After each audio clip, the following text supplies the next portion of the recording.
Salut à tous, bienvenue sur la chaîne 3H. Aujourd'hui, on va parler de l'élocution. Avant que la vidéo commence, je tiens quand même à préciser que je ne vais pas vous parler des différentes techniques pour améliorer votre élocution, pas du tout. Ce que je vais faire, c'est que je vais raconter une courte histoire que j'aurais découverte du coup sur un site internet qui s'appelle Overblog. Donc je vous donnerai du coup tous les détails dans la description de la vidéo. Et pourquoi du coup? Tout simplement parce que avant de vouloir améliorer son élocution, avant de pratiquer donc les exercices qui sont divers et variés pour améliorer son élocution, il est important de savoir qu'est-ce que c'est qu'une bonne élocution. Quelle est la bonne élocution qui vous intéresse.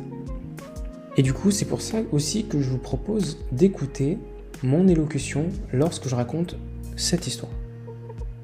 Pourquoi? Parce que ça vous permettra d'avoir une meilleure idée de qu'est-ce qu'une bonne élocution. Et à la suite de ça, vous pourrez pratiquer vos différentes techniques pour améliorer votre élocution tout simplement. Mais si vous le souhaitez, je peux très bien vous faire part d'une de mes techniques lors d'une autre vidéo. J'utilise vraiment une technique principale pour améliorer mon élocution. Après, je ne prétends pas être un expert en la matière, je ne prétends pas être un professionnel, je ne prétends pas avoir les meilleures qualités, les meilleures compétences en termes d'élocution, pas du tout, et j'en suis tout à fait conscient. Mais mon but, c'est vraiment de vous partager ça, pour que vous ayez une prise de conscience et que vous puissiez atteindre vos objectifs. Ça peut être pour un projet professionnel, ça peut être pour votre vie dans tous les jours. On vous dit souvent que vous ne savez pas vous exprimer, écoutez, moi, ce que je vous propose clairement, c'est déjà de savoir qu'est-ce que c'est qu'une bonne élocution en écoutant la mienne. Ensuite, on verra dans une autre vidéo comment on fait pour améliorer l'élocution.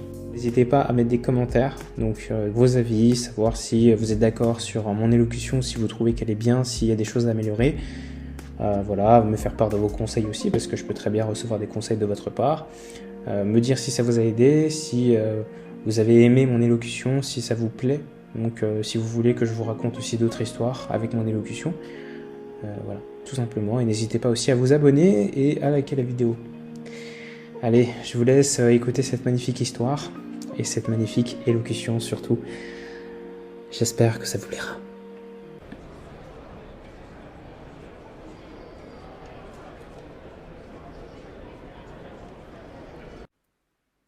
C'était un homme droit et sincère, qui cherchait le chemin du bonheur et le chemin de la vérité.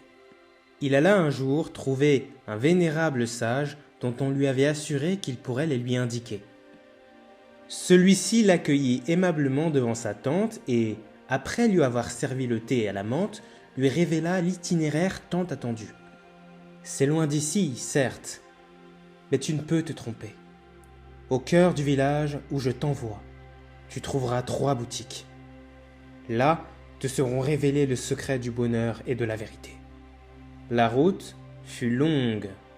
Le chercheur passa mains-col et rivière, jusqu'à ce qu'il arriva enfin en vue du village dont son cœur lui dit très fort: « C'est là le lieu.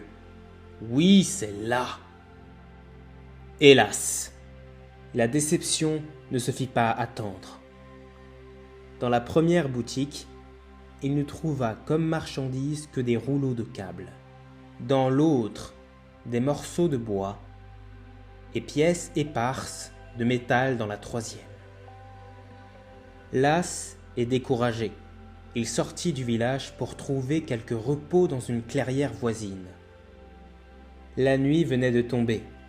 La lune remplissait la clairière d'une douce lumière, lorsque tout à coup se fit entendre une mélodie sublime.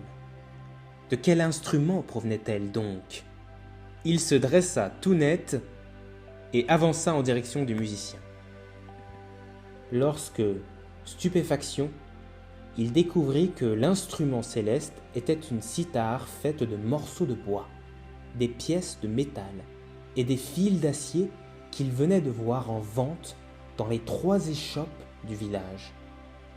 À cet instant, il connut l'éveil, et il comprit que le bonheur est fait de la synthèse de tout ce qui nous est déjà donné, mais que notre tâche d'homme intérieur est d'assembler tous ces éléments dans l'harmonie. À nous de rassembler les ingrédients de notre propre bonheur. Personne ne le fera jamais pour vous.